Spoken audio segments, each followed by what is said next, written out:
Hi, my name is Connor Din, and this is my algorithm for the automatic lane detection assignment.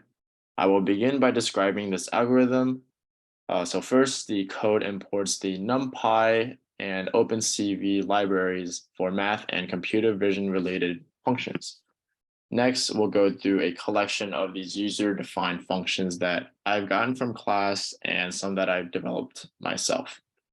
So first is the snip image function, which crops an image and returns a section, which is our region of interest. So we'll cut out the car hood and most of the sky since this is unwanted information and all we have is the road. Next is our mask image function. So this function creates a shape using these vertices and creates a polygon that covers the lane in front of the car. This area is merged with the original image, leaving just the lane in that mask and blacking out the rest. The third image is our address image function. Sorry, the next function is our address image function, and that converts an image from the BGR color space to the HSV color space. This threshold, and the threshold is set by an upper and lower bound. I altered this function to include two inputs, the lower bound HSV and the upper bound HSV. This accommodates the different lighting between the two test videos, and we'll see this implementation further down in the program.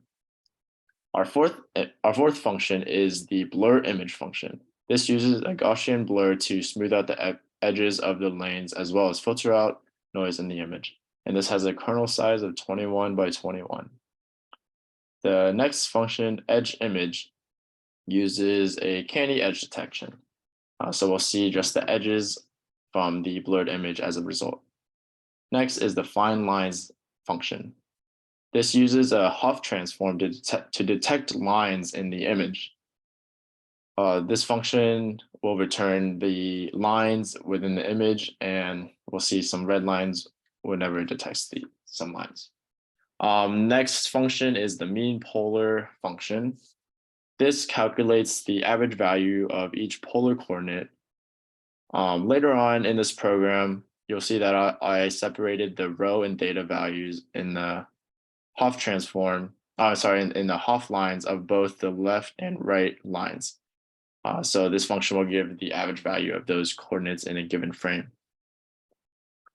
The eighth function is plot lane line. This one here, this is used to plot either the left or right lane line depending on this last input. The polar coordinates are first converted into Cartesian coordinates, and it finds 2 points along that line, which leads to solving for the slope and the intercepts. And we can pick certain y values that we want our final lines to range from. So I just chose 65% of the height, and that goes until 86% of the line.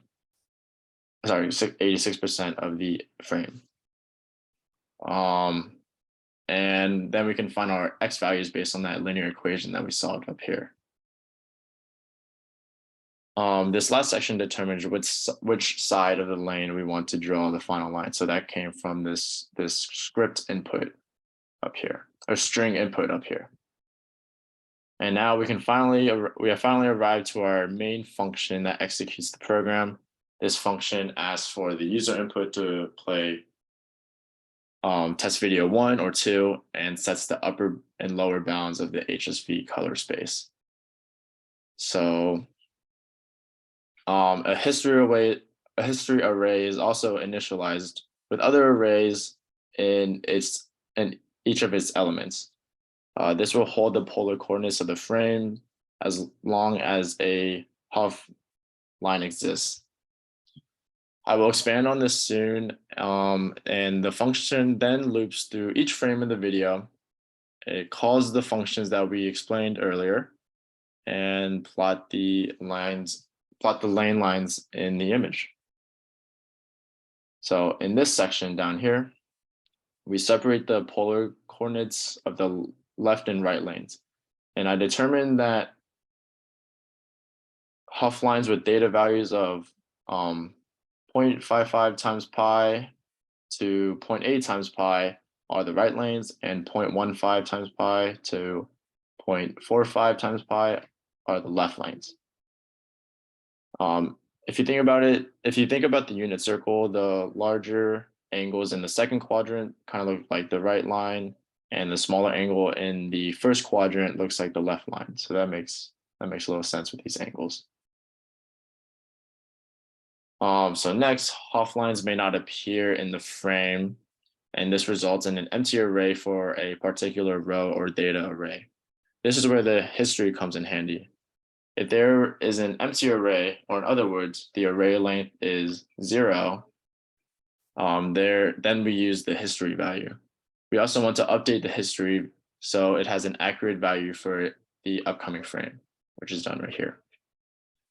Now that I've gone through my algorithm, let's go ahead and check out the performance of the test videos. So here we'll have the input, and we can do 1 and 2. So we'll start with 1. And here is the image. So you can see it's a little bit jumpy, but it stays pretty centered on each respective line.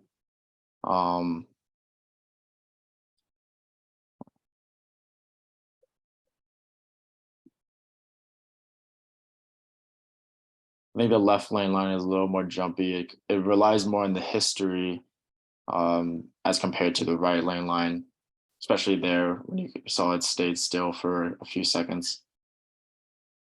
But generally, it picks itself back up and centers itself along the lane line.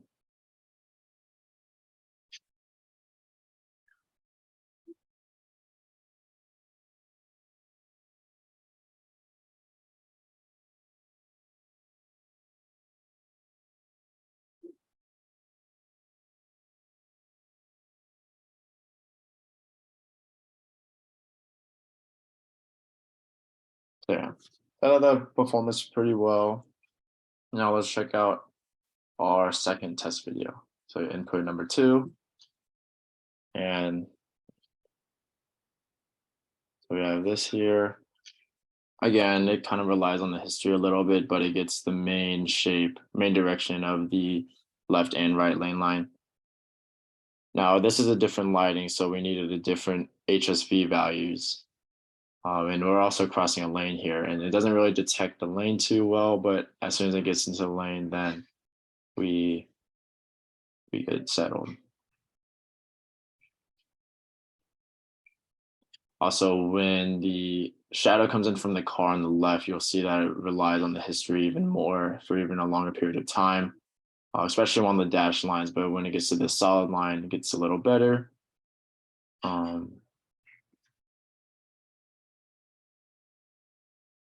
You'll see on this right line, it's still parallel to the lane line, but then there'll be times when it's a little bit off centered from the lane line, but it's still parallel and so in that same direction. So the shape is there, but it does have some improvements, it has room for improvement. So some recommendations I have to improve the algorithm would be to angle the camera at a greater height. This might help the algorithm detect lines at a further distance. Also, the HSV thresholds could definitely be more refined to accurately detect the lane lines under the respective lighting conditions. Thanks for listening.